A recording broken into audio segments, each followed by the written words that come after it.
What's up, guys? Welcome back to another video, and I really just wanted to talk about what is going on in America right now. Specifically, why is it that you feel like everyone is talking about the same things? We're talking about money, we're talking about prices, affordability, and it's not like everyone's talking about this, but when you start looking at YouTubers who primarily talk about games and you get YouTubers talking about this stuff, people who are probably more on the wealthy side and don't even have to worry about it are still talking about it. They're talking about the government, they're talking about houses, they're talking about inflation, they're talking about all this other stuff. And it's like, why is everyone starting to talk about this stuff? It feels like out of nowhere because I promise it did not used to be like this. And sure, here and there, obviously people would talk about these kinds of things, but that would just be what they talk about. Obviously, there's always going to be people who talk about the economy or money or the government, whatever. But I feel like now everyone is lasering in on the exact same things. And I kind of just want to talk about why I think that is. So let's just start at step one, okay? Something that everybody probably has to worry about. And if you don't, you're probably well off or you're probably just not old enough. I think it's safe to say that probably you guys watching this video are most likely middle class. You're most likely, you might have a little bit more money, you might have a little less.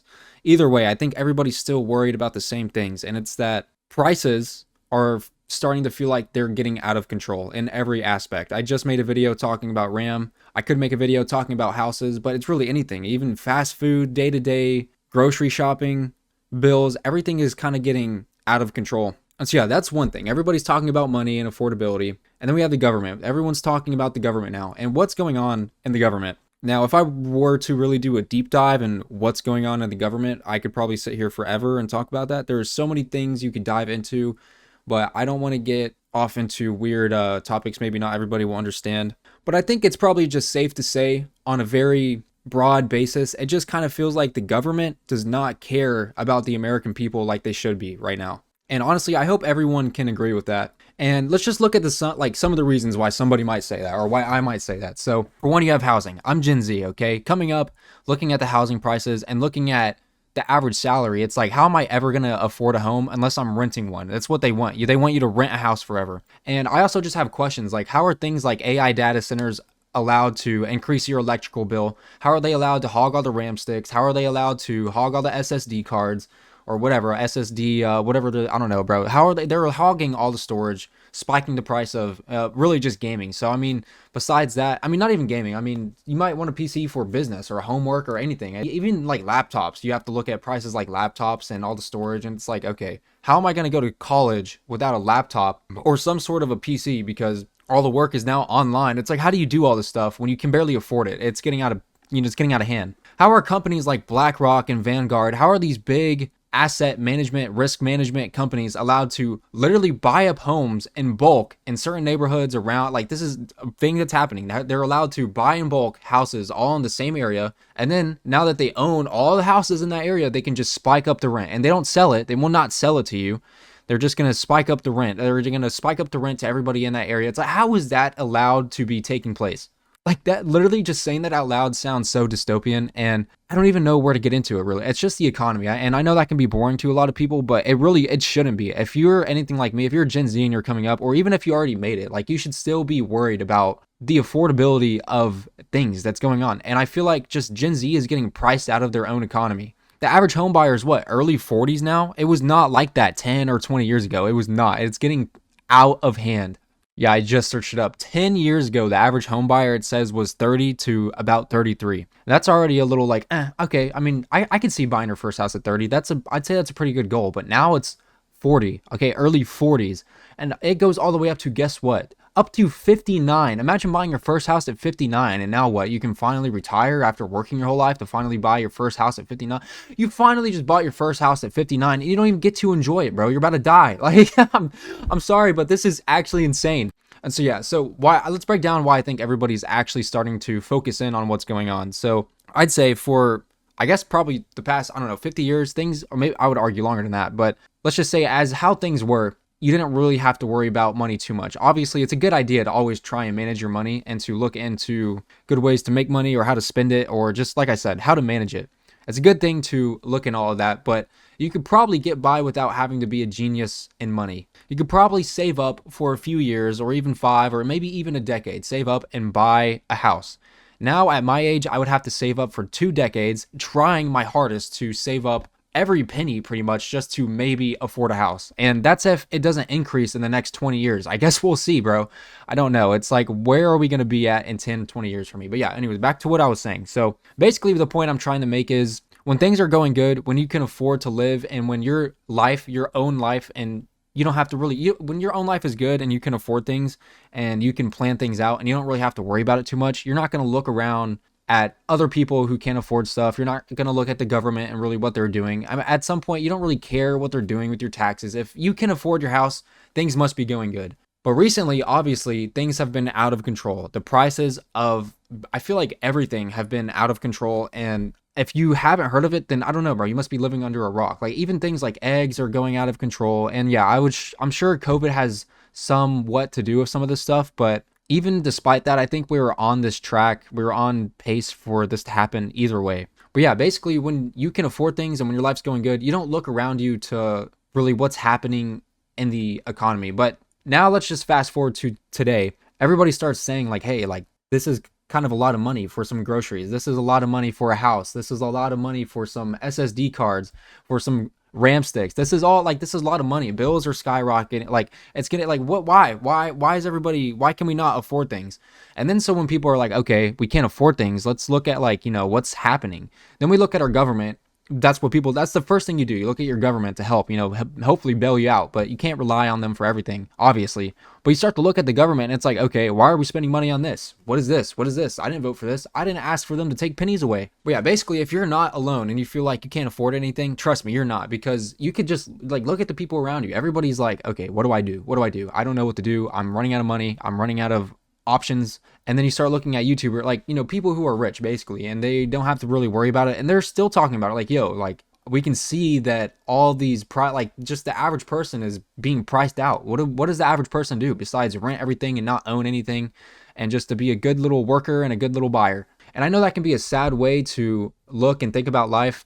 And I feel like I have a very grounded understanding of it. You don't want to make money your only source of happiness and your only single goal in life. And I would say that is probably a good way of looking at it, because at the end of the day, when you die, you can't take money to your grave. You're all you can really take with you is what you've done in your life and relationships with people you've made along the way. And all you can really look back and enjoy is probably not all the money you had. It's probably going to be times you spent with people, memories you've made with people, things like that. So yeah, I don't think money is the key to life. But when you have to stress about whether you're going to be able to afford anything or to even buy like a decent car or to buy groceries, when you have to stress about just making it, then that's obviously not going to help your life either. I would say the average person would probably want to buy a house. And it used to be, yeah, the average person probably could buy a house. But now it's like the average person is looking like we're going to have to wait till we're 40 or 50 to hopefully buy a home. And it's like, I don't want to wait for that. My grandparents didn't do that. My own parents didn't do that. They didn't wait till they were 40 or 50 to buy a house. They bought it like what, late 20s. My grandparents, I don't know exactly when, but my girlfriend's grandma bought a house for $36,000. $36,000. That's like the price of a car now. Like that I have to look around and be like, okay, what's a good car that is going to last me for a while? It would be like $36,000 for a new car, much less a home. $36,000 now, like for a home, that like it's like, I don't know, times like 10. And I know some people might be hearing this and like just thinking like, what are you even talking about, bro? So let's just get up some facts real quick so you can kind of get an understanding, or even for just anybody who doesn't actually know, I guess, the severity of what's going on. So the average home price, I just searched it up. It says the average home price in the US varies by data source, but recent figures show it around 400,000 to over 500,000. That's the average home price. Here's another one, 534,000 and $534,100 for a new house. So yeah, $500,000 for a house. I just told you my girlfriend's grandma bought a house for $36,000. She probably bought one, and if she's born in the 50s, let's just say she bought one from her 20s to 30s. That would make it in what, the 70s to 80s. So let's look at like home prices just in the 70s. You can already see where it's spiking here. So early 70s, you got 23,000 to 27,000. That's early 70s. And then in late 70s, it's already climbing up to $70,000. But either way, that's all way cheaper than today. Now, obviously, we all know inflation. We all know everything is just costing more naturally, but it's not a gradual increase like it was anymore. It is just spiking, and I don't really see an end. And most people can't afford to buy a home, but everyone wants to live in a home. So what do? They're going to rent. And when you start renting, it's harder to save up money. Rents just, you got to listen to whoever says your rent is worth, all this stuff. You got to, there's a whole lot of factors here. And then you start looking around. It's super weird what's going on. You can look at people like Bill Gates. He is buying so much amounts of farmland. And all it is basically an investment. He can, like, if you take a guy, obviously Bill Gates is rich, right? He's got to have some sense of, like what's going to give me money. And for a while now, he's been buying a lot of farmland or just houses, homes in general, housing. So you have like and I would argue he's probably not the only person just buying a bunch of homes. If you're rich and you can afford to buy all these homes for, probably a smaller price. I don't know how it is anymore, but basically you're buying all these homes for, a small price or smaller of what they're going to be, and give it, who knows, 10, 20, 30 years times. And these houses have risen all like this much. Like, I don't know the exact numbers. Let's just say it doubles. That's literally, you're doubling like all the money you spilled into those homes. And so obviously these big companies like BlackRock and obviously are going to buy as much homes as they can, because they're just going to be able to sell it for more.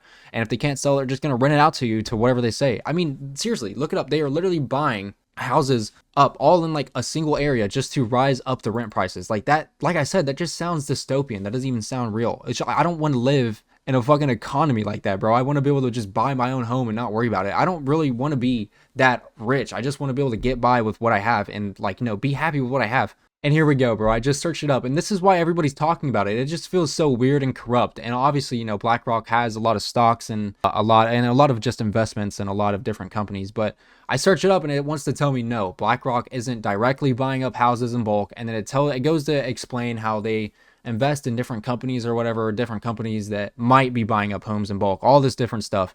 And it says, why the confusion? It says misinformation, viral social media claims often mistake BlackRock and Blackstone or inflate institutional ownership. Dude, it's not a question, dude. It's not a question of whether they're doing it or not. And then here's Google telling me to my face that they're not, when you could literally look into it any more than like just what Google says. It literally is, dude. And that's why everybody's talking about it. Why when people start talking about the government when they can't afford stuff, they're like, okay, what's going on in the government? You start to find out, oh, they're always lying to you. Oh, your money's never going where it says it's going. Oh, Social Security's going to run out by the time Gen Z gets there. Like, what are we going to do? Yeah, well, sorry, this video, I know I've been ranting, and I don't know if any of this is even coherent anymore, but we're already 14 minutes in. I'm going to try to end this, but yeah, really all I want to say is like, bro, that's kind of what's going on in America. Is I would say largely the economy's going on. And then so when people can't afford stuff, they're like, okay, well, I'm paying a lot of taxes. Like, shouldn't this come and help me out at some point? Shouldn't, there should be something here, that it should happen. But then, the average American starts looking at the government and they're like, okay, yo, where's my taxes going, bro? And then it's like, oh, it's actually going overseas to a little place. Well, let's not go into all of that. Basically, most people probably don't agree with their taxes killing little children. And if you don't know anything about that, I'm sorry to like make it sound like I'm crazy or anything. Fuck it, dude. I don't give a fuck. This is my channel, and hopefully just YouTube doesn't get too mad. Oh yeah, right here. Yeah. Since 2019, every single year we're giving at least a minimum. We're giving a minimum of $3.8 billion to Israel. And then you start to look at, okay, what is Israel doing right now in their own country? And it's like, bro, they are literally doing a genocide right now. And then that's why everybody's talking about it, bro, because it's like, okay, I can't afford shit and I'm giving all my money to the government. And this is who the government's giving their money to. It's like, why are we doing all this, dude? And I don't want to stand on a soapbox and stand up for like, obviously everyone agrees, like, kids dying is bad, women dying is bad, and I've already made a video about that. Like the point is, there's nothing I can do about it. There's nothing the average person can really do about it. But like, at least like, give me my money. I at least don't want to support it like at all. But I don't even get a choice, bro. And the thing is, it doesn't even matter who you vote for. Every single president, every single politician, they all are in favor of Israel and all in favor of giving them a minimum of $3.8 billion a year. And it's like, bro, why are we giving our money to these evil people? I'm sorry, like the government, without getting all like crazy sounding, the government, like, I believe is just straight up the epitome of evil. Like, what they are doing is insane. And like I said, I want to bring this video to an end. I don't mean to stand here or just sit here and like start spouting off like I'm crazy, but like, honestly,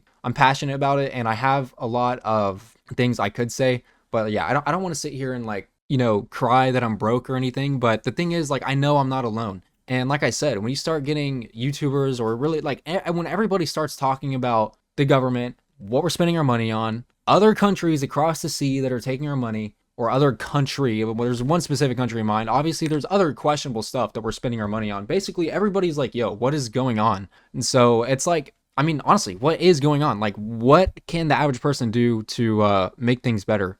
And honestly, I think probably the best thing anyone can do, like I'm doing right now, is just to put your voice out there, is just to talk about it. And that's what I actually like to see, is a lot of people talking about it, despite how depressing or, sad it might seem about certain subjects. I do think that on average, the average person is starting to notice it a little bit more, just to kind of realize, like, okay, like things are a little fucked right now.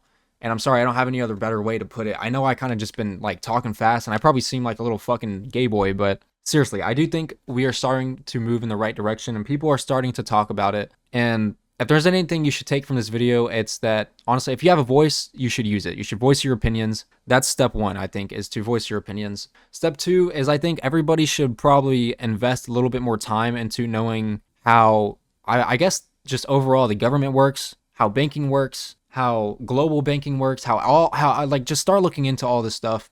And no, I don't want to tell you to make that your life's goal. I don't want anyone to start looking into things and get obsessed. And because at the end of the day, like I said, the average person can't do anything, so there's no point in obsessing over politics or anything like that. But the only other thing I would urge you to do is please just stop thinking that things are so black and white, because they're not. I feel like we've gotten to the point where people are only voting for teams. They want their red team to win, or they want their blue team to win. Dude, I'm so done with that shit. I'm so over that fucking shit, dude. Fuck that. It's not about teams. It's not the left versus the right. Whatever people say, I wouldn't necessarily strictly say, oh, it's the poor versus the rich. Nothing like that. Just like I said, it's not black and white like that. You can't just say, oh, it's us versus the or not the military, bro. I'm dumb as fuck. You can't just sit here like some people saying, like, oh, it's us versus the billionaire class. Like, sure, I would argue that there are probably some billionaires who earn their money, but a lot of times people do get, fuck all that. Like, basically what I'm just saying is, I think how things are going in America, the average American are starting to realize, like, this, like, it doesn't matter who we vote for anymore. Things are not going our way. Okay. And I think you should be like, even if you voted for the president right now, like, that shouldn't make you not able to criticize him, because just because, like, I feel like some people treat the president like a god. And I'm not just saying Trump or anything like that, because, obviously that's who it is at the time of making this video, but anybody, like, these people, they're just people. Okay. And this is not me trying to bash hard on Trump or me trying to defend him. Nothing like that. Like I said, I don't give a fuck anymore about the red versus blue. I don't believe in any of that anymore. I do believe that people are divided strictly off of these two parties, when at the end of the day, most people agree on most issues. What you see online usually is the 5% that are extreme on both sides, that hash things out and make it seem so much more complicated than it is. And where most people lie are on the inner 90%. Most people are, I would agree, like, would say that just want to further better our life as a nation and other people's lives. And most people probably are not in favor of a pointless genocide, a pointless war, anything like that. And so, yeah, basically the point of what I was trying to say, I don't even know what I don't even know what I'm trying to say anymore. The point was, I think you just shouldn't pick a team, because for one, a lot of the times the team you end up picking is just who you surround yourself with. And most of the time that's your family. And you get born, you basically get born into a team, really. And then it's like you can't criticize the sitting president. And when it's like, it's not like that, bro. He's not a god. Like, all these people is just the government, okay? You need to just look at things in a nuanced way. It's not black and white. And I think more people should just do more research on what's actually going on, and like figure out, like, okay, this isn't working out for us. Like, what can we do? And yeah, I'm sorry for the long-winded rant at the end. But I mean, honestly, that's where I'm at, bro. That's where I believe's happening. And no, I didn't dive into everything super deep. I know. And I don't have all the answers, bro. I don't know every last thing. I'm not a wizard. I don't know everything. And like I said, I don't know the answer either. I think I know good steps that people can start taking, like I said, and I'm about to rehash everything. I don't even know what I'm talking about anymore.